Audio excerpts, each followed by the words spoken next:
కాలహర, దుఃఖహర, దారిద్రహర, కష్టహర, రోగహర, హర హర మహాదేవ్.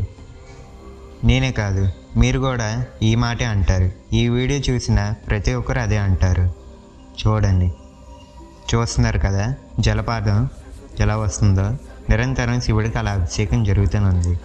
కానీ చలికాలంలో మాత్రం మంచు చుట్టూ పేరుకొని 40 అడుగుల ఎత్తు వరకు వస్తుందట. ఈ ఆలయం హిమాచల్ ప్రదేశ్లో ఉంది. ఈ ఆలయానికి హిమాచల్ ప్రదేశ్ అమర్నాథ్ లేదా మనాలి మినీ అమర్నాథ్ అని పిలుస్తారు.